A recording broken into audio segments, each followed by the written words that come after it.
نحمدہ و نصلی علی رسولہ الکریم اما بعد فاعوذ باللہ من الشیطان الرجیم بسم اللہ الرحمن الرحیم۔ میں ہوں امت الرحمن advance Islamic grooming Karachi Pakistan سے۔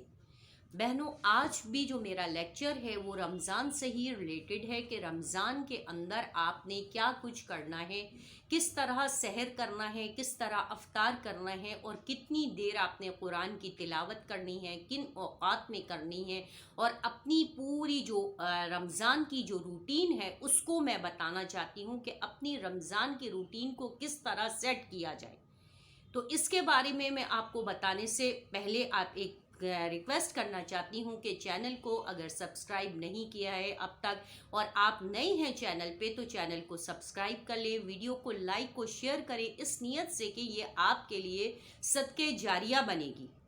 اور بیل کے بٹن کو پریس کر لیں تاکہ ہر آنے والے لیکچر کی نوٹیفیکیشن سب سے پہلے آپ تک پہنچے اور آپ اس سے فائدہ اٹھائیں، اور پھر اس کو لائک کو شیئر کر دیں تاکہ آپ کے ساتھ ساتھ آپ کے دوسری فیملی ممبرز، آپ کی بہنیں، آپ کی دوستیں، آپ کی کزنز بھی اس سے فائدہ اٹھا سکیں، کیونکہ ہم جو آپ کو بتا رہے ہیں وہ قرآن اور حدیث کے بارے میں اور شریعت کے بارے میں بتا رہے ہیں، اور اسی طریقے سے بتا رہے ہیں جیسا کہ اللہ تعالیٰ کا اور نبی کریم صلی اللہ علیہ وسلم نے ہمیں بتایا ہے، جو ان کا رہن سہن تھا، جو ان کا طریقہ کار تھا۔ تو ہمارے چونکہ آئیڈیل وہی لوگ ہیں اور ہم نے ان کو ہی آئیڈیلائز کرنا ہے، اور ہم نے ان کے ہی ہم فالوورز ہیں اور ہم نے ان کو ہی فالو کرنا ہے، تو اس لیے اس کے بارے میں ہمیں معلومات ہونی بہت ضروری ہے۔ تو آپ صلی اللہ علیہ وسلم کیا کرتے تھے کہ رمضان المبارک کی جب آمد ہوتی تھی تو اپنے بستر کو جو ہے وہ طے کر کے رکھ دیتے تھے۔ حضرت عائشہ فرماتی تھی کہ اے اللہ کے رسول، آپ نے یہ بستر کو کیوں طے لگا رہے؟ تو آپ صلی اللہ علیہ وسلم فرماتے تھے کہ یہ بستر کو اس لیے کہ اے عائشہ، یہ رمضان المبارک کی مبارک ساتیں ہیں جو بہت قیمتی ہیں، اور میں چاہتا ہوں کہ میں ہر لمحہ ہر وقت جو ہے وہ عبادت کے ساتھ گزاروں، کہ پتہ نہیں آئندہ آنے والے سال میں مجھے یہ مہینہ، یہ برکتوں کا مہینہ، یہ رحمتوں کا مہینہ، یہ فضیلتوں کا مہینہ، یہ مجھے نصیب ہو یا نہ ہو۔ تو اس ڈر اور خوف سے آپ صلی اللہ علیہ وسلم دن رات جو ہے وہ قرآن کی تلاوت میں لگے رہتے تھے، قرآن پڑھتے تھے۔ بہنوں، یہ قرآن کا مہینہ ہے، انزل فیہ شہر رمضان، کے رمضان کے اندر جو ہے وہ قرآن نازل ہوا ہے، رمضان کے اندر قرآن کی تکمیل ہوئی ہے، رمضان کے اندر قرآن پڑھنے کا حکم دیا گیا ہے، رمضان کو قرآن کی تلاوت کے ساتھ مزین کرنے کا حکم دیا گیا ہے کہ کثرت سے ہر وقت جو افضل الذکر ہے وہ ہے قرآن کی تلاوت۔ آپ اس وقت رمضان المبارک میں کوئی ذکر قرآن کی تلاوت سے زیادہ افضلیت والا ذکر نہیں ہے۔ سب سے افضل جو ذکر ہے وہ ہے دن رات قرآن کی تلاوت۔ ہر وقت اپنے آپ کو، اپنی زبان کو تلاوت کے ساتھ جوڑ دیں، تلاوت کے ساتھ لگ جائیں، اور خوب دل جمعی کے ساتھ، خشوع اور خضوع کے ساتھ، اور بہت ذوق و شوق کے ساتھ اپنے آپ کو قرآن سے جوڑ دیں، اس کے سیکھنے سکھانے سے جوڑ دیں۔ دیکھیں، آپ نے دن رات تلاوت بھی کرنی ہے جو آپ نے خود سیلف کرنی ہے، اور اس کے علاوہ رات کو جو آپ تراویح کے لیے کھڑی ہوتی ہیں تو اس میں بھی قرآن ہی پڑھا جا رہا ہوتا ہے، اس تراویح میں قرآن کا اہتمام کریں۔ جو حافظات ہیں ان کو چاہیے کہ وہ ضرور جو ہے وہ اپنے قرآن کی دہرائی کریں، کیونکہ نبی کریم صلی اللہ علیہ وسلم کو اللہ تعالیٰ قرآن میں، اللہ تعالیٰ رمضان المبارک میں قرآن کا دور کرنے کو کہتے تھے، اور اللہ تعالیٰ فرماتے تھے کہ اے میرے نبی، اے میرے پیغمبر، آپ رمضان المبارک میں اپنی تلاوت کی جو میعاد ہے، جو تلاوت کے اوقات ہیں ان کو بڑھا دیجئے۔ اور جب آپ صلی اللہ علیہ وسلم کا جس سال وصال ہونا تھا تو اللہ تعالیٰ نے بذریعہ وحی حضرت جبرائیل علیہ السلام سے فرمایا تھا کہ میرے پیغمبر کو حکم دے دو کہ اس سال رمضان المبارک میں 2 مرتبہ قرآن کا دور کریں، 2 مرتبہ قرآن کا دور کریں۔ اور جس سال آپ صلی اللہ علیہ وسلم کا وصال ہوا اس سے پہلے والے جو رمضان تھا، وہ جو آپ سب کا آخری رمضان تھا، تو اس میں اللہ تعالیٰ نے آپ کو حکم دیا تھا کہ آپ حضرت عبداللہ بن مسعود کے ساتھ، حضرت عبداللہ بن عباس کے ساتھ جو ہے وہ 2 مرتبہ قرآن کا دور کریں۔